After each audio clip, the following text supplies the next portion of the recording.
3200 वर्ष अघिको समयको कुरा हो। चीनमा अराजकता व्याप्त भयो। दिनदहाडै चोरी, डकैती, हत्या, हिंसा र बलात्कारको घटनाले आक्रान्त थियो। राज्यले अत्यन्तै कठोर कानुन लागू गर्यो र पनि स्थिति नियन्त्रणमा आएन। प्रमुख समस्या के थियो भने राज्यको न्याय प्रणाली नै अस्तव्यस्त र भ्रष्ट थियो। त्यो समय चीनमा दुईजना दार्शनिकको निकै प्रभाव थियो, लाओ त्सु र कन्फुसियस। लाओ त्सु र कन्फुसियस भन्दा धेरै उच्च चेतका सम्बुद्ध महापुरुष थिए र त्यही अनुसार उनको प्रतिष्ठा थियो।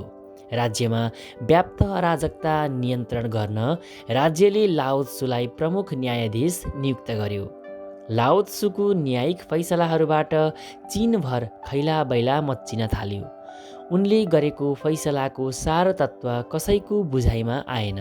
जस्तो कसैको घरबाट ठुलो धनराशि चोरी हुन्थ्यो र अदालतमा मुद्दा चल्थ्यो, तब लाओ त्सुले चोर र जसको सम्पत्ति चोरिएको हो दुवैलाई कारावासको सजाय तोक्थे। देशभर खैलाबैला मच्चिएपछि सम्राटले लाओ त्सुलाई दरबार बोलावट गरेर सोधे, यो कस्तो खालको न्याय प्रणाली हो? यो कुन खालको न्यायिक सिद्धान्त हो? यस्तो पनि न्याय हुन्छ चोर र चोरिने दुवैले सजाय पाउने?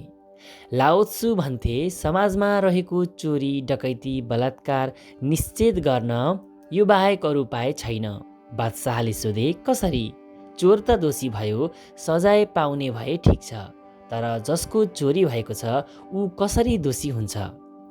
लाओ त्सु भन्थे, चोरीको मुख्य कारक उही हो। फुलले सुगन्ध छोड्छ र न त भमरा लाग्छ, उसलाई आफूलाई आवश्यक भन्दा बढी त्यत्रो धन किन चाहिए थियो कि चोरलाई चोरू चोरू लाग्यो? चोरलाई चोरू चोरू जस्तो लाग्ने गरी धन सञ्चय गर्नेहरू पनि चोरीको एउटा कारक हो। धेरै पटक यस्तो दृश्य देखियो। सन्मुखको बाटोमा युवती छोटो टी सर्ट लगाएर हिँडिरहेकी थिए। टी सर्ट छोटो भएकोले कम्मरको भाग वाङ्ग देखिन्थ्यो। हिँड्दै गर्दा युवतीले पटक पटक पछाडि हात लगेर टी सर्ट तल तान्दै थिए। अचम्म लाग्यो, ढाड र कम्मर देखाउन लाज हुने भएपछि छोटो कपडा किन लगाउने? छोटो कपडा लगाइसकेपछि लाज चाहिँ किन मान्न पर्ने र हातले तल तल सार्न पर्ने? यस्तो नौटङ्की र आडम्बर धेरै पटक देखिन्छ। यस्तो लाग्छ युवतीको पुरै चेतना, ध्यान र ख्याल आफूले पहिरेको छोटो कपडा, आफ्नो ढाड र कम्मर अनि वरिपरिका मानिसहरूतर्फ छ, विशेष गरी पुरुषहरूतर्फ छ। यो दृश्यबाट कम्तीमा के बुझ्न सकिन्छ भने युवतीलाई पुरै ख्याल छ म छोटो वस्त्र लगाइरहेको छु। छोटो वस्त्र लगाउनु सामाजिक रूपले त्यति पाच्य भने होइन। शरीरको अङ्ग देखाउनु त्यति राम्रो होइन। छोटो वस्त्रको कारण शरीरको अङ्ग देखाउँदा पुरुषहरूको ध्यान आकृष्ट भइहाल्छ। छोटो वस्त्र लगाउनु र शरीरको अङ्ग देखाउनु लाजको विषय हो। यतिको बुझाइको बावजुद युवतीहरू छोटो वस्त्र लगाएर चर्तीकला देखाउँछन् भने त्यसको अर्थ के हुन सक्छ? महिला यौन हिंसा, बलात्कार, ह्यारासमेन्ट, यौन शोषण इत्यादि बारे पछिल्लो वर्षहरूमा खुब चर्चा भएको छ। यी सब चर्चा, बहस र तर्कहरू एकाङ्गी र लङ्गडो छ। यी विषयको एउटा महत्त्वपूर्ण र ख्याल राख्नै पर्ने अनिवार्य पहलु चाहिँ कसैको बहस र चर्चाको विषयभित्र आउँदैन। मनोविज्ञानको क्षेत्रमा स्त्री मनोविज्ञानको एउटा महत्त्वपूर्ण स्वभाव झल्काउने शब्द छ, एक्जिबिसनिस्ट। स्त्रीहरू प्रदर्शन प्रेमी हुन्छन्। मनोविज्ञानका अनुसार स्त्रीहरू आफूलाई प्रदर्शन गरेर आनन्द लिन्छन्। पुरुषहरू आफूलाई प्रदर्शन गरेर होइन, प्रदर्शित देहलाई हेरेर आनन्द लिन्छन्। यस सन्दर्भमा मनोवैज्ञानिकहरूको खोज निकै रोचक छ। प्रदर्शनको सन्दर्भमा स्त्रीहरूको स्वभाव परस्पर विरोधी व्यवहारयुक्त हुन्छ रे। स्त्रीहरू जब मेकअप, सजावट सहित बाहिर निस्कन्छन् तब कसैको नजर आकर्षित भएन भने निकै दुखित हुन्छन् रे। जब कसैको नजर परेर घुरेर हेर्छ र पनि दुखित हुन्छन् रे। त्यस्तै परे हङ्गामा खडा गर्छन् रे। बलात्कार, यौन शोषण, महिला हिंसा इत्यादि मुद्दा नेपालको मात्र होइन, विश्वभर बहसमा आएको मुद्दा हो, जसको अकाट्य र रामबाण समाधानको उपाय कसैले निकाल्न सकेको देखिँदैन र यो सम्भावना पनि देखिँदैन। यी जटिल विषयको भरपर्दो समाधानको उपाय यही देशमा विकास भएको ज्ञानको सागरमा छ भन्ने तथ्य यही देशका अधिकांशको ख्यालमा नहुनु चाहिँ हाम्रो लागि विडम्बनाको विषय छ। यो ज्ञानलाई बुझ्ने चेष्टा छोडेर आइएनजिओहरूको डलर चपाउन प्लेकार्ड बोकेर सडकमा कुद्ने कथित आधुनिक महिलाहरूको यहाँ भिड छ। आधुनिक शिक्षा र आधुनिक पुस्ताले यौनिक अङ्गलाई केवल भोगको साधन मान्छ। यौनिक ऊर्जाको उच्चतम देन सन्तानोत्पादनभन्दा माथि देख्दैन। आधुनिक पुस्ता र कथित आधुनिक शिक्षा यौनिक ऊर्जाको विराट र असीमित सम्भावनाको आयामलाई गहिराइमा बुझ्ने हो भने आधुनिक शिक्षा र आधुनिक पुस्ताको यो बुझाइ यति सतही छ कि जसको कुनै सीमा छैन। नेपाल भूमि अझ काठमाडौँ उपत्यका तन्त्र अभ्यासको उर्वर भूमि हो।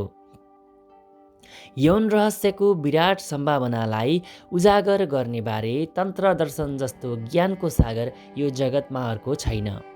यौनको रहस्यलाई बुझ्ने सवालमा विश्वका अब्बल मानिएका दार्शनिक, चिन्तक, विचारकहरू तन्त्र दर्शनको गहन अध्ययन गरेर लाभ लिइरहेका छन्। तर हामी कठै कस्तुरीले आफ्नै शरीरबाट निस्केको बासना खोज्दै हिँडे जस्तो चाला छ। अब यौनिक अङ्ग, यौन ऊर्जाको बारे, तन्त्र दर्शनको विराट ज्ञानको बारे छोटो चर्चा गरौँ। के क्षणिक यौन आनन्दमा लिप्त हुनु, सन्तानोत्पादन गर्नु नै यौनिक अङ्ग वा यौनिक ऊर्जाको उच्चतम प्रयोजन र बिन्दु हो त? यो मानव देहको प्रयोजन यतिमै सीमित हो त? तन्त्र भन्छ जीवन जहाँबाट सुरु हुन्छ त्यहीँ पुगेर अन्त्य हुन्छ। पानी बाफ हुन्छ, बाफ बादल हुन्छ, बादल फेरि पानी हुन्छ। जीवनको स्रोत यौन हो र जीवनको अन्त्य यौनमै पुगेर टुङ्गिन्छ। यौन ऊर्जालाई नबुझी जन्म, मृत्यु र जीवनलाई बुझ्न सम्भव छैन। यहाँनिर पूर्वीय दर्शन चिन्तन पद्धति बुझ्न अत्यावश्यक छ। यो चिन्तन पद्धतिको मूल मर्म नबुझी पूर्वको समस्त धार्मिक र आध्यात्मिक परम्परामा कर्मकाण्ड, संस्कार र संस्कृतिको खास प्रयोजन बुझ्न सर्वथा असम्भव छ। यही कुरा नबुझ्दा वा बुझाउन नसक्दा पूर्वीय परम्परा र संस्कृतिका अधिकतर अभ्यासहरू फगत रूढिवाद र वाहियात प्रतीत हुन्छ। अनि खगेन्द्र सङ्लौला, बाबुराम आहुति जस्ता पटमूर्खहरूको बजार गरम गरम हुन्छ। माथि नै भनिसकियो, जीवनको स्रोत जहाँबाट सुरु भयो त्यहीँ पुगेर विसर्जन हुन्छ। पानीको स्रोत जहाँबाट सुरु हुन्छ त्यहीँ पुगेर विसर्जन हुन्छ। शून्य ऊर्जाबाट नै सम्पूर्ण प्रकृति अनि जीवनको सुरुवात भयो, त्यसैले शून्यमै पुगेर जीवनको विसर्जन हुन्छ। जीवन रूपान्तरणको क्रमागत प्रक्रिया हो।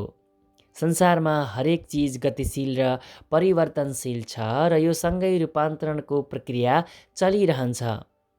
आजको हिरा कुनै दिनको कोइला हो, आजको कोइला भावी कुनै दिनको हिरा हो। कोइला हिरामा रूपान्तरण हुन अरबौँ वर्ष लाग्छ। कोइला जति पुरानो हुँदै जान्छ त्यति नै कडा हुँदै जान्छ। कोइला जति कडा हुन्छ त्यति नै शुद्ध हिरामा रूपान्तरण हुन्छ। तर यसरी रूपान्तरण भएको हिरालाई साध्न पर्छ, चमक दिन पर्छ। यसरी नै जीवनलाई साध्न पर्छ र जीवनमा चमक आउँछ। सम्पूर्ण आध्यात्मिक अभ्यासको मूल ध्येय यही हो। संसारको हरेक चिज विकासक्रमको चरणमा छन्। चेतना पनि विकासको चरणमा छ। मनुष्य चेतना समेत क्रमागत विकासको चरणमा छ र मनुष्य चेतना अन्तिम बिन्दु होइन। शून्य ऊर्जाबाट ग्रह र ताराहरू बने। ग्रह र तारा सेलाउँदै गएपछि विभिन्न प्रकारका ग्यासहरू पैदा भए। ग्यासहरूमध्ये हाइड्रोजन र अक्सिजनबाट पानी उत्पन्न भयो। पानीबाट लेउ उत्पन्न भयो। लेउबाट माछा उत्पन्न भयो। जीव विज्ञानले माछालाई धरतीको पहिलो जीव मान्छ। हिन्दू रहस्यवादले समेत माछालाई जीवनको पहिलो चरण मान्छ, त्यसैले हिन्दू मत अनुसार पहिलो अवतार हो माछा। माछा पानीमा मात्र बाँच्ने प्राणी हो। माछाको चेतना रूपान्तरण हुँदै उभयचर प्राणीको विकास भयो, जो कि पानी र जमिन दुवैमा बाँच्न सक्छ। जस्तो हिन्दू मत अनुसार कछुवा अवतार, त्यसपछि जमिनमा मात्र बाँच्ने थलचर प्राणी पैदा भयो। समयको कालखण्ड सँगै पशुबाट रूपान्तरण भएर मनुष्य भयो। हिन्दू मतमा नरसिंह अवतारलाई पशुबाट मनुष्यको चरणको रूपमा प्रतीकात्मक उल्लेख छ। एवं रीतले अन्तिम बुद्ध अवतारमा पुगेर जीवनको मूल स्रोतमा पुगेर विसर्जन हुन्छ, जहाँबाट जीवनको सुरुवात भएको थियो। यहाँनिर मूर्खतापूर्ण बवण्डर खडा गरिएको छ। बुद्ध भन्नाले लुम्बिनीमा जन्मेको शाक्यमुनि बुद्ध होइन। बुद्ध एउटा स्टेट अफ कन्सियसनेस हो। चेतनाको विकासको अन्तिम शिखर हो बुद्धत्व। बुद्धत्व देहसँग होइन, चेतनासँग सम्बन्धित छ। जसको चेतना यो शिखरसम्म उचाइ लियो ऊ बुद्ध हो। यहाँ मिसनरीहरूले उचालेका कथित बौद्ध मार्गी छन्, जो भन्छन् कि हिन्दूले हाम्रो बुद्धलाई 10औं अवतारमा राखेर षड्यन्त्र गर्यो, जबकि बौद्ध परम्परामै एक होइन अनेक बुद्ध छन्। बौद्ध परम्परामा भावी बुद्ध समेत छन्, मैत्रेय बुद्ध। पूर्वीय चिन्तन र आध्यात्मिक अभ्यासको मूल मर्म नै के हो भने कुनै पनि प्राणी शून्यमा विलिन नभएसम्म उसको रूपान्तरण र परिवर्तनको सिलसिला जारी रहन्छ। बुद्धको अर्थ शून्यमा समाहित हुनु हो। मनुष्य वा कुनै पनि अन्य प्राणी मात्र होइन, जगतको हरेक कण अन्ततः शून्यमा विलिन हुनुपर्छ। यसरी अस्तित्वको शून्यगत ऊर्जामा समाहित हुने अवस्थालाई पूर्वीय परम्परामा समाधि, मोक्ष, निर्वाण, कैवल्य मुक्ति, बुद्धत्व इत्यादि भनिन्छ। प्रत्येक जीव वा प्राणीले यो चक्र पुरा गर्नै पर्छ। माछाले पनि मुक्तिको यात्रा तय गरेको हुन्छ, तर माछाले मुक्ति प्राप्त गर्न मनुष्य चोला लिनै पर्छ। मनुष्य बाहेकको हरेक प्राणी शून्यमा समाहित हुन मनुष्य चोला अनिवार्य छ। त्यसैले हिन्दू मत अनुसार 84 लाख योनि पार गरेर मनुष्य चोला प्राप्त हुन्छ, र यो पनि अन्तिम अवस्था होइन। शून्यमा समाहित नभइकन वा मुक्ति प्राप्त नहुन्जेल जन्म मरणको क्रम चलिरहन्छ। संसारमा हरेक घटनाको पछाडि एउटा निश्चित प्रायोजन हुन्छ। बिना प्रायोजन यो जगतको केही पनि हुँदैन। फुलले सुगन्ध छोड्नुमा एउटा प्रायोजन छ। पाकेको फल रुखबाट खस्नुमा एउटा प्रयोजन छ। रुखबाट पात खस्नुमा पनि एउटा प्रयोजन छ। त्यसैले मनुष्य चोलाको प्रयोजन मुक्ति हो। यो प्रयोजन पुरा नहुन्जेल जन्म मरणको चक्र चलिरहन्छ। जस्तो पानी सधैँभर पानीकै अवस्थामा रहँदैन, एक दिन बाफ बन्नै पर्छ। बाफ पनि बाफको स्थितिमा सधैँभर रहँदैन, बादल बन्नै पर्छ। बादल पनि सधैँभर बादल रहँदैन, पानी बन्नै पर्छ। माछाको चेतना सधैँभर त्यस्तै रहँदैन। सारांशमा भन्नुपर्दा हाम्रो पूर्वीय चिन्तनको मूल आत्मा के हो भने मनुष्य जन्म लिनुको एकमात्र प्रयोजन मुक्ति हो। मुक्ति बिना मनुष्य जन्मको प्रयोजन पुरा हुँदैन। त्यसैले तन्त्र भन्छ मनुष्यको प्रथम कर्तव्य मनुष्य जन्म लिनुको प्रयोजन बुझेर मुक्तिको मार्ग समाउनु हो। जुनसुकै आवश्यक विधि र पद्धति अपनाएर भए पनि मुक्ति प्राप्त गर्नुपर्छ। मुक्ति प्राप्तिको लागि गरिने हरेक विधि र पद्धति जायज छन्, अन्य कुरा गौण हुन्। अब मूल बिन्दुमा जाउँ। तन्त्र विज्ञानको अनुसार मुक्तिको लागि सबैभन्दा प्रभावकारी साधन यौन ऊर्जा हो, किनकि शून्य ऊर्जाको सबैभन्दा निकट यौन ऊर्जा हो। अतएव यौन ऊर्जाको एकमात्र प्रयोजन मुक्ति हो, निर्वाण हो। कामुकता खासमा शून्यमा समाहित हुने उत्कृष्ट चेष्टा हो। मोक्ष वा मुक्ति प्राप्तिको उत्कट अभिलाषा हो।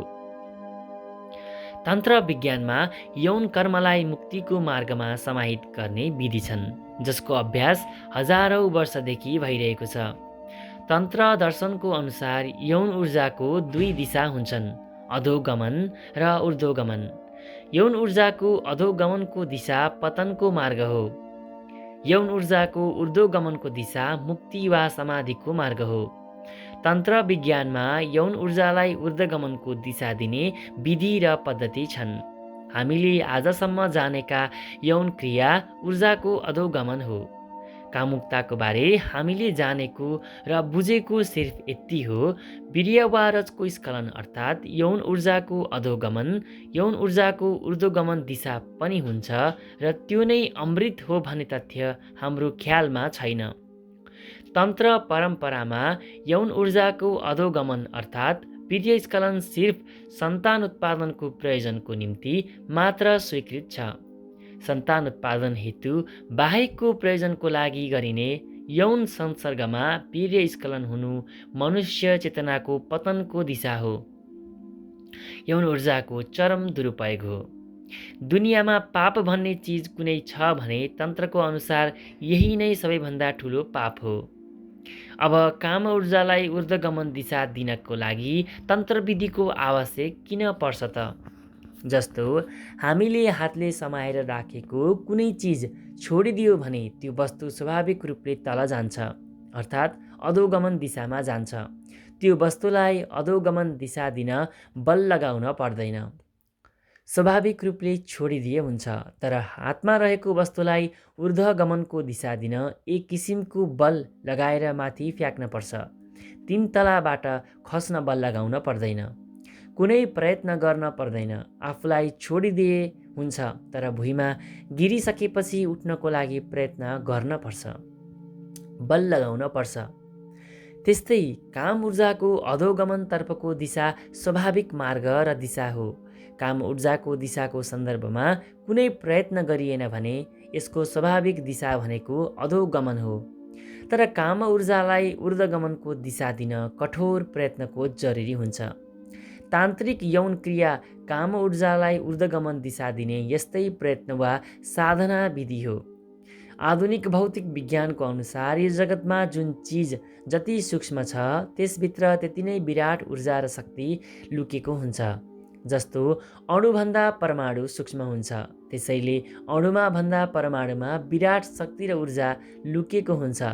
युरेनियमको परमाणु भन्दा हाइड्रोजनको ग्यासको परमाणु सूक्ष्म हुन्छ, त्यसैले हाइड्रोजनको परमाणुभित्र युरेनियमको परमाणु भन्दा 1000 गुणा बढी ऊर्जा र शक्ति छिपेको हुन्छ। युरेनियम वा हाइड्रोजनको परमाणु भन्दा मन र विचारको परमाणु सूक्ष्म हुन्छ। मन र विचारको परमाणु भन्दा यौन ऊर्जाको परमाणु सूक्ष्म हुन्छ। यस हिसाबले यौन ऊर्जाको परमाणुभित्र हाइड्रोजनमा भन्दा करोडौँ गुणा बढी ऊर्जा छिपेको हुन्छ। तन्त्र विज्ञानले यौन ऊर्जामा छिपेको यही विराट ऊर्जालाई मुक्तिको मार्गमा उपयोग गर्छ। यसको अर्थ यो होइन कि तन्त्रले मुक्तिको मार्गको लागि केवल यौन ऊर्जाको उपयोग गर्छ। तथ्य के हो भने मुक्तिको मार्गको लागि सम्भव भएसम्मको विधि तन्त्र विज्ञानमा बताइएको छ। तर तन्त्रको अनुसार मुक्तिको मार्गको लागि सबैभन्दा सरल र प्रभावकारी उपाय यौन ऊर्जालाई समाधिमा रूपान्तरण गर्नु हो। तन्त्र विज्ञानलाई गहिराइमा बुझ्ने हो भने तन्त्र विज्ञानको पनि विज्ञान हो। जहाँ आधुनिक विज्ञान पुग्न सक्दैन त्यहाँ तन्त्र विज्ञानले छलाङ लगाइरहेको हुन्छ। ब्रह्मा, विष्णु र महेश्वरको अवधारणा तन्त्र विज्ञानबाट आएको हो, जुन कि आधुनिक विज्ञानले भन्ने गरेको इलेक्ट्रोन, न्युट्रोन र प्रोटोनको समानान्तर अवधारणा हो। काठमाडौँ उपत्यकाको विभिन्न मठ मन्दिरहरूमा खोपिएको यौन आसनहरूको कलाकृतिहरू यौन ऊर्जालाई मुक्तिको मार्गमा रूपान्तरण गर्ने विधिको प्रतिबिम्ब हुन्। शिवलिङ्गको प्रतिमा प्रकृति र पुरुष, शिव र शक्ति अर्थात् पुरुष ऊर्जा र स्त्री ऊर्जाको मिलनको प्रतिबिम्ब हुन्। तन्त्रको अनुसार तान्त्रिक यौन साधनामा अर्गाजमको अवस्थामा वीर्य स्खलन हुँदैन, अर्थात् वीर्यको अधोगमन होइन ऊर्ध्वगमनको यात्रा हुन्छ। वीर्य स्खलन बिना अर्गाजमको चरम अनुभूति हुन्छ। यौन ऊर्जाको अधोगमन यात्रा बाट अनुभव हुने अर्गाजमको अनुभूति निकै क्षणिक हुन्छ, सिर्फ केही माइक्रो सेकेन्ड। यतिको लागि मानिस भौतारिएर पागल हुन्छ, अनेक कुकर्म गर्छ, बलात्कार र हत्या समेत गर्छ। ऊर्ध्व गमन सहितको अर्थात् स्खलन रहितको अर्गाजमको अवधि निकै लामो हुन्छ। तन्त्र भन्छ तान्त्रिक यौन क्रियाको अर्गाजमको स्थिति दुई देह बीचको भेद समाप्त हुन्छ। त्यहाँ स्त्री र पुरुष होइन, शुद्ध चेतना हुन्छ। त्यहाँ देह होइन, मन होइन, शुद्ध चेतना हुन्छ। यो चेतना ऊर्जा शून्यसँग एकाकार हुन्छ। तन्त्र विज्ञानको अनुसार यौन ऊर्जा वा कामुकताको खास प्रायोजन बारे चर्चा गरियो। उपत्यका प्राचीनकालदेखि नै तन्त्र साधनाको केन्द्र हो। यहाँ राजाहरू नै तान्त्रिक साधक हुन्थे। गुप्त तन्त्रविद्या आजसम्म मरेको छैन उपत्यकामा। यद्यपि अहिले त्यो बेला जस्तो जीवन्तता चाहिँ छैन। फेरि एउटा तथ्य जोडौँ, यहाँ यस्ता प्रशस्त कथित आधुनिक र प्रगतिशीलहरू छन् जो भन्छन् कि मूर्ति पूजा रूढिवाद हो, वाहियात हो। अस्ति भर्खर खगेन्द्र सङ्ग्रौलाको ट्विट हेर्नुभयो होला। बाबुराम आहुतिहरूको बेला बेलाको बोली हेर्नुभयो होला। खासमा मूर्ति पूजाको विज्ञान आधुनिक विज्ञानको पनि विज्ञान हो। जब कुनै विषयभित्र लुकेको रहस्य अत्यन्तै गहन हुन्छ, त्यो बारे सदैव भ्रान्ति हुन्छ। यस्तै भ्रान्तिमा बाँच्नेहरू यो देशमा कथित बुद्धिजीवी डाक्टर कहलिएर बसेका छन्। मूर्ति पूजाभित्र छिपेको विराट विज्ञान बुझेपछि कथित बुद्धिजीवीहरूको मूर्खता थाहा हुन्छ। यसबारे म विस्तारमा पछि लेख्छु। अहिलेलाई छोटो चर्चा गरौँ। वास्तवमा जुन चिजलाई हामी ठोस भन्छौँ त्यो खासमा ठोस होइन। जुन चिजलाई हामी स्थिर भन्छौँ त्यो खासमा स्थिर पनि होइन। जस्तो सिनेमा वा टिभीमा देखिने भिडियोको दृश्यको उदाहरण लिऊ। चलचित्र वा टिभीको पर्दामा दृश्यहरू गतिशील देखिन्छ, तर खासमा गतिशील देखिने ती दृश्यहरू स्थिर चित्र हुन्। स्थिर चित्रहरूलाई प्रति सेकेन्ड 30 भन्दा बढीको दरले दौडाउँदा दृश्यहरू गतिशील देखिन्छ। हामीले गतिशील देख्ने भिडियो दृश्य वास्तवमा स्थिर चित्रहरूको सङ्ग्रह हो, जसलाई हाम्रो आँखाले ठम्याउन सक्ने भन्दा बढी गतिमा परिवर्तन गर्दा गतिशील दृश्य देखिन्छ। त्यस्तै भिडियो क्यामेरा र स्टिल क्यामेरा बीचको भेद यही हो। भिडियो क्यामेराले खासमा कन्टिन्युअस दृश्य खिच्ने होइन। एक सेकेन्डमा 30, 40, 50 वटा स्थिर चित्र खिच्छ। यही चित्रहरूलाई एक सेकेन्डभित्र गतिमान गराउँदा चलायमान दृश्य देखिन्छ। स्टिल क्यामेराले चाहिँ एकपटकमा एउटा दृश्य खिच्छ। एसी करेन्टको विशेषतालाई पनि हेरौँ। नेपालमा सप्लाई हुने एसी करेन्ट 50 हर्जको हुन्छ, अर्थात् प्रति सेकेन्ड 50 पटक अन र 50 पटक अफ हुन्छ। यसको अर्थ हामीले लगातार बलेको देख्ने बिजुलीको चिम खासमा एक सेकेन्डमा 50 पटक अन र 50 पटक अफ हुन्छ।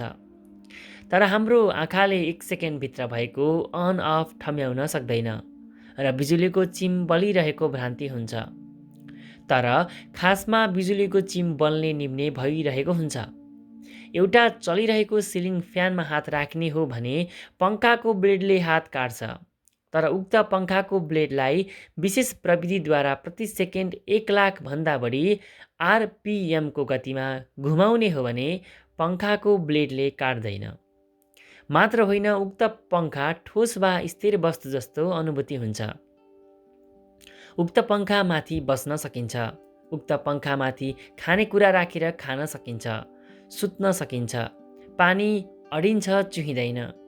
हाम्रो शरीरले अनुभूत गर्न सक्ने परिवर्तनभन्दा तीव्र गतिमा भएको परिवर्तनलाई हाम्रो शरीरको अङ्गले ठम्याउन सक्दैन।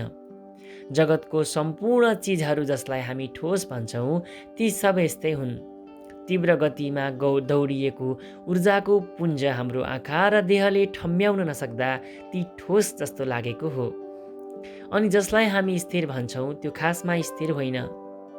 जस्तो एउटा ढुङ्गा छ, त्यसमा जीवन छैन, चेतना छैन, त्यसैले त्यो हिँड्न सक्दैन। त्यसैले हामीलाई ढुङ्गा स्थिर रहेको ठोस भन्छौँ। तर तथ्य के हो भने त्यो ढुङ्गा जुन ऊर्जाको कारण दृश्यको रूपमा देखिएको छ त्यो ऊर्जा चाहिँ स्थिर छैन, गतिमान छ। अनि त्यो ढुङ्गा खासमा ठोस पनि होइन, किनकि जुन ऊर्जाको तीव्र गतिको कारण त्यो ढुङ्गा ठोस प्रतीत हुन्छ त्यो ऊर्जा चाहिँ ठोस होइन। यो केवल भ्रान्ति हो। त्यसैले जगतगुरु आदि शङ्कराचार्य भन्नुहुन्छ, ब्रह्म सत्य जगत मिथ्या। ढुङ्गा मिथ्या हो, भ्रान्ति हो। तर जुन ऊर्जाको कारण हामीलाई ढुङ्गा प्रतीत हुन्छ त्यो ऊर्जा चाहिँ सत्य हो। अब तन्त्र दर्शनको एउटा महत्त्वपूर्ण सूत्रतर्फ जाउँ। तन्त्रको अनुसार यो जगतमा 100% भन्ने चिज नै हुँदैन। उज्यालोको अर्थ अधिक उज्यालो र कम अँधेरो हो। अँधेरोको अर्थ अधिक अँधेरो र कम उज्यालो हो। पुरुषको अर्थ अधिक पुरुष र कम स्त्री हो। स्त्रीको अर्थ अधिक स्त्री कम पुरुष हो। 100% स्त्री वा 100% पुरुष असम्भव छ। एउटा मनुष्यभित्र स्त्री र पुरुष दुवै गुण हुन्छ। सिर्फ मात्रात्मक भेद हुन्छ। मनुष्य स्त्री र पुरुष दुवैको समागमको जोड हो। त्यसैले निसन्देह दुवैको गुण हुन्छ। शिवलिङ्ग वा अर्धनारेश्वरको प्रतिमा यसैको प्रतीक हो। पश्चिमी चिन्तन अनुसार पदार्थ र चेतना अलग अलग हो। म्याटर र गड अलग अलग हो। जन्म र मृत्यु अलग अलग हो। दिन र रात अलग अलग हो। यी दुई मध्ये कुनै एकको अस्तित्व हुन्छ। त्यसैले पश्चिमका भौतिकवादीहरूका अनुसार केवल म्याटर पदार्थको अस्तित्व हुन्छ। फ्रेडरिक नित्सेको घोषणा द गड इज डेड यसै चिन्तनको उपज हो र कार्ल मार्क्सको द्वन्द्वात्मक भौतिकवाद पनि यसै चिन्तनको उपज हो। त्यस्तै पश्चिमका धर्महरू इसाई, इस्लाम र यहुदीको अनुसार केवल चेतना वा ईश्वर नै सत्य हो। पश्चिममा दुईवटा विचार समानान्तर रूपले छाइरह्यो। भौतिकवादीहरूले केवल म्याटर पदार्थको अस्तित्व स्वीकारेर गडको अस्तित्व अस्वीकार गरे। पश्चिमका तीन धर्महरूले केवल गडको अस्तित्व स्वीकार गरेर म्याटरको अस्तित्व अस्वीकार गरे। तर मूलभूत रूपले दुई धार बीच के कुरामा चाहिँ मैतक्य रह्यो भने दुई मध्ये केवल एक सत्य हो। तर हिन्दू चिन्तन अनुसार चेतना र पदार्थ, म्याटर र गड दुई होइन। पूर्वीय अध्यात्ममा अद्वैत दर्शनको मूल मर्म यही हो। आम रूपले चेतन र जडलाई अलग अलग रूपले हेरिन्छ। भौतिकवादीहरू त अझ चेतनाको अस्तित्व अस्वीकार गर्छन्। पूर्वीय अध्यात्म अनुसार चेतन र जड दुई होइन। न त 100% चेतन सम्भव छ, न त 100% जड सम्भव छ। चेतन अधिक चेतन र कम जड हो। जड अधिक जड र न्यून चेतन हो। चेतनभित्रको जडको अस्तित्व हुन्छ। जडभित्र चेतनको अस्तित्व हुन्छ। जसलाई मार्क्सहरू पूर्ण जड भनेर भौतिकवादी दर्शन प्रतिपादन गर्छन्। पछिल्लो समय भौतिक विज्ञानले नै के तथ्य स्वीकार गर्यो भने दुनियाँमा भौतिक भन्ने चिजको अस्तित्व नै रहेनछ। जति पनि भौतिक चिजहरू हामी देख्छौँ ती सब ऊर्जापुञ्जको विस्तार पो रहेछ अनि ऊर्जापुञ्ज भौतिकता हुँदै भएन। पश्चिमका भौतिकवादीहरूले हमेसा एकमतले दाबी गर्दै रहे द गड इज डेड, अर्थात् गडको कुनै अस्तित्व छैन, केवल म्याटर सत्य हो। भौतिक वैज्ञानिकहरू पदार्थको सन्दर्भमा थप अध्ययन अनुसन्धान गर्दै गए र पदार्थको सबैभन्दा सानो कणलाई टुक्र्याउँदै गए। यसरी पदार्थको सूक्ष्मतम कण खोज्दै जाने क्रममा वैज्ञानिकहरूले केवल तीव्र गतिमा प्रवाहमान विद्युतीय तरङ्ग अर्थात् विद्युतीय ऊर्जा मात्र भेटे। पदार्थको भ्रान्ति त केवल ऊर्जाको पुञ्ज मात्र पो रहेछ। अनि भौतिक वैज्ञानिकहरू निचोडमा पुगे द म्याटर इज डेड। भौतिक विज्ञानको यो खोजको निष्कर्षले ब्रह्मसूत्रको भाष्य लेख्ने क्रममा शङ्कराचार्यले उल्लेख गरेको ब्रह्मसत्य जगत मिथ्या, यो जगत माया हो भन्ने तथ्यलाई पुष्टि गर्यो। भौतिक वैज्ञानिकहरूले पदार्थलाई मृत घोषणा गरेको 60 वर्ष नाग्यो। तर संसारमा कतै नभएको भौतिकवादीहरूको भिड यही देशमा छ। आज प्रयत्न यी भौतिकवादीहरू रहस्यवादको गहन आयामबारे छेउ टुप्पो नबुझी केवल भौतिक पदार्थ सत्य हो, परमात्मा भ्रम हो, रूढिवादी मानसिकताको उपज भन्दै डोक्रे विद्वता छाटिरहन्छन्। जसलाई भौतिकवादीहरू केवल ढुङ्गाको मूर्ति देखे, त्यसैलाई पूर्वीय दर्शनका ऋषिहरूले ऊर्जापुञ्जको विस्तार देखे। जसमा भौतिकवादीहरू केवल जड देखे, त्यहाँ पूर्वीय मनीषीहरूले जडभित्र छिपेको चेतना देखे। मूर्ति पूजा जडभित्र छिपेको चेतनाको अनुभूत गर्ने गहन पद्धति हो। मनुष्य पनि शून्यको हिस्सा हो। चट्टानमा छिपेको चेतन पनि शून्यको हिस्सा हो। त्यसैले चट्टानभित्र छिपेको ऊर्जा पनि परमात्माको अंश हो। मूर्ति पूजा चट्टानमा परमात्माको अनुभूति गर्ने विज्ञान हो। मूर्ति केवल मूर्ति मात्र होइन, मनुष्य चेतनालाई परमात्मासँग जोड्ने सेतु पनि हो।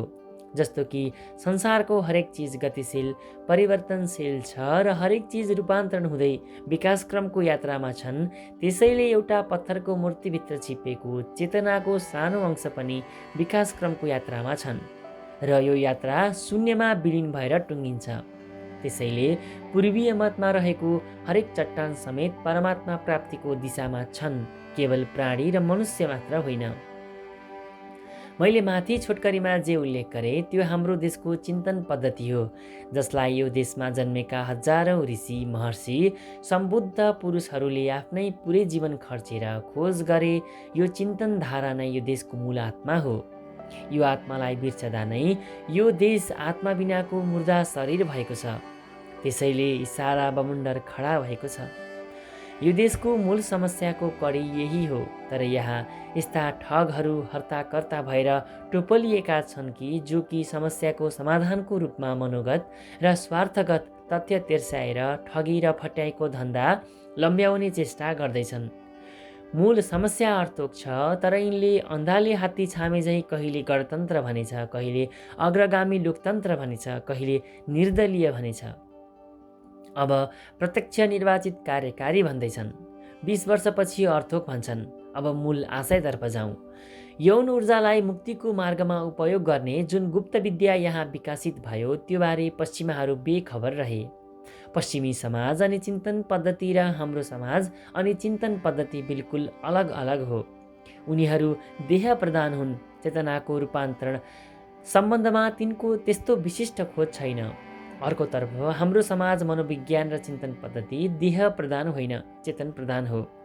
आधुनिक शिक्षा र आधुनिक पुस्ताले यौनिक अङ्गलाई केवल भोग र विलासको साधन मान्दै आयो, जसले काम ऊर्जाको उच्चतम बिन्दु सन्तान उत्पादनभन्दा माथि देख्दैन। त्यसैले पश्चिमी समाज भोगविलासी हुनु, देहलाई व्यावसायिक प्रयोजनको निम्ति प्रयोग गर्नु अनौठो भनिरहेन। तर यौनिक ऊर्जाको विराट र असीमित सम्भावनाको आयामलाई गहिराइमा छिचोलेर मनुष्य चेतनालाई अत्यन्तिक उचाइमा पुर्याएर शून्यमा समाहित हुने विधि पद्धति विकास गर्ने परम्परा हजारौँ वर्षदेखि अभ्यास भएको यो देशको आधुनिक र सुशिक्षित भनिने युवतीहरूको चाला हेरौँ त। शरीरका अङ्गहरू नितम्ब, स्तन र तिघ्रा देखाएर र्याम्पमा क्याटवाक गर्दै कामुकता प्रदर्शन गर्ने, कथित सुन्दरी टाइटल प्राप्त गर्न अङ्ग प्रदर्शन गर्ने, मनुष्य देहलाई व्यावसायिक प्रयोजनका निम्ति दुरुपयोग गर्नु हाम्रो सभ्यता र परम्पराको अङ्ग हो कि होइन? स्त्री देह, यौनिक अङ्ग, कामुकता, यौन ऊर्जाको प्रयोजन सिर्फ यतिमै सीमित हो त? हामी कहाँनिर चुक्यौँ? स्त्री देहको खास प्रयोजन नबुझी अधोपतनको दिशामा दुरुपयोग गरेर देह प्रदर्शनमा लिप्त हुने अनि यौन हिंसा भयो, बलात्कारको घटना बढ्यो भनेर कुर्लिनुको कुनै अर्थ हुन्छ र? दुई टुकमा भन्दा यौनजन्य जति पनि समस्या छन्, बलात्कार र यौन हिंसाका जति पनि समस्या छन्, त्यसको जड यौन ऊर्जा, यौनिक अङ्ग, कामुकता र देहको प्रयोजन नबुझ्नु हो। तर यो बारे आजसम्म कसैले उल्लेख गरेको मेरो जानकारीमा छैन। खालि यस्तै विषय उचालेर डलर पचाउने धन्दा चलिराखेको छ। अनि पुरुषहरूको मूर्खता पनि हेरौँ। सिर्फ अधोपतनयुक्त वीर्य स्खलनकै लागि स्त्री यौनाङ्ग अनि आफ्नो यौनाङ्गको प्रयोजन नबुझी सिर्फ क्षणिक कामुकताको दास भएर बलात्कार र हत्या जस्तो जघन्य अपराध गर्नु कहाँसम्मको मूर्खता हो त? कामुकताको सिर्फ दुई प्रयोजन छन्, सन्तानोत्पादन, शून्यमा समाहित हुने उत्कटता। तन्त्रका अनुसार यी दुवै प्रयोजन बाहेकको यौन क्रिया ऊर्जाको अनावश्यक व्यय हो र व्यर्थ हो। खासमा यी दुवै प्रयोजनको लागि नभई वीर्य स्खलनकै लागि मात्र यौन क्रिया गर्नु र हस्तमैथुन मार्फत वीर्य स्खलन गर्नु बीच गुणात्मक रूपले कुनै तात्विक अन्तर हुँदैन। सिर्फ स्खलनको लागि पागल भएर बलात्कार जस्ता कुकर्ममा संलग्न हुनु पशुवृत्तिको लक्षण हो। अर्को कुरा, पूर्वीय सभ्यता र परम्परामा यौन ऊर्जालाई रूपान्तरण गर्ने विधिहरू मात्र होइन, कामुकतालाई नियन्त्रण गर्ने विधि र पद्धति पनि हजारौँ वर्षदेखि अभ्यास हुँदै आएको छ। कामुकतालाई बसमा ल्याउने विधि, ध्यान विधिहरू छन्। 5 सेकेन्ड कामुकता नियन्त्रणमा आउँछ। मूलभन्दा साधना। विधि प्राचीन कालदेखि अभ्यास हुँदै आएको छ। सम्पूर्ण अपराध, कुकर्म र विकृतिको जड चञ्चल मन हो, अनियन्त्रित विचार हो। मन र विचारको सन्दर्भमा तन्त्रविज्ञानमा अचूक विधिहरू छन्। एउटा रहस्यमय पहलु उल्लेख गरौँ जुन निकै उपयोगी छ। तन्त्रका अनुसार श्वाससँग मन र विचारको प्रत्यक्ष सम्बन्ध हुन्छ। श्वास बिना विचार चल्न सक्दैन, किनकि विचारको मुख्य खुराक नै श्वास हो। जसरी इन्धन बिना इन्जिन चल्न सक्दैन, त्यसरी नै श्वास बिना विचार वा मन चल्न सक्दैन। त्यसैले श्वास रोक्ने बित्तिकै मन र विचारको गति बन्द हुन्छ। कसैले पनि श्वास रोकेर भूतको स्मरण वा भविष्यको कल्पना गर्न सक्दैन। यो बिल्कुल असम्भव छ। त्यसैले चञ्चल मन र अनियन्त्रित विचारलाई नियन्त्रण वा काबुमा राख्न मन वा विचारलाई नियन्त्रण गर्ने होइन।